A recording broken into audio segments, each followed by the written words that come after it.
Hello friends, welcome to our YouTube channel scjob.in। আজকের ভিডিওতে আমি কথা বলবো Kalyani university BA second semester education minor NEP long question suggestion 2025 নিয়ে। তো চলো প্রথমেই তোমাদের দেখিয়ে দিই সেকেন্ড সেমিস্টার এডুকেশন মাইনর পেপারের সিলেবাসে কী রয়েছে। সিলেবাসের হেডলাইনে প্রথমেই তোমরা দেখতে পাচ্ছ এডুকেশনাল সোশিওলজি শিক্ষাগত সমাজবিজ্ঞান সিলেবাস 2025।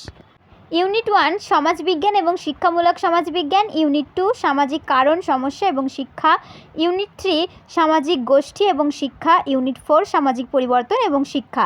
এবার তোমরা দেখে নাও কোন কোন ইউনিট থেকে কী প্রশ্ন তোমাদের সাজেশনে রয়েছে। ইউনিট 1 সমাজবিজ্ঞান এবং শিক্ষামূলক সমাজবিজ্ঞান। প্রথম প্রশ্ন, সমাজবিজ্ঞান কাকে বলে? সমাজবিজ্ঞানের ক্ষেত্র বা পরিধি সম্পর্কে আলোচনা করো। আমাদের সাজেশনে প্রত্যেকটি প্রশ্নের উত্তর খুবই সুন্দর পয়েন্ট আকারে তোমরা পেয়ে যাবে। আমরা নিশ্চিতভাবে বলতে পারি আমাদের সাজেশনের মতো এত সুন্দর পয়েন্ট আকারে সাজানো কোয়ালিটি সম্পন্ন সাজেশন আর কোথাও তোমরা পাবে না। এই সাজেশনের সম্পূর্ণ ভিডিওটি অলরেডি আমাদের ইউটিউব চ্যানেলে আপলোড করা হয়ে গেছে। তোমরা যদি সম্পূর্ণ ভিডিওটি দেখতে চাও তাহলে আমাদের চ্যানেলটি সাবস্ক্রাইব করে চ্যানেল ভিজিট করে দেখে আসতে পারো, এবং তোমাদের সুবিধার্থে এই ভিডিও ডিসক্রিপশনে সম্পূর্ণ ভিডিও লিঙ্কটি দেওয়া থাকছে, ওখান থেকেও তোমরা দেখে নিতে পারো। তোমরা যদি আমাদের কাছ থেকে সম্পূর্ণ সাজেশন পিডিএফ কপিটি বাই করতে চাও তাহলে আমাদেরকে হোয়াটসঅ্যাপ করো।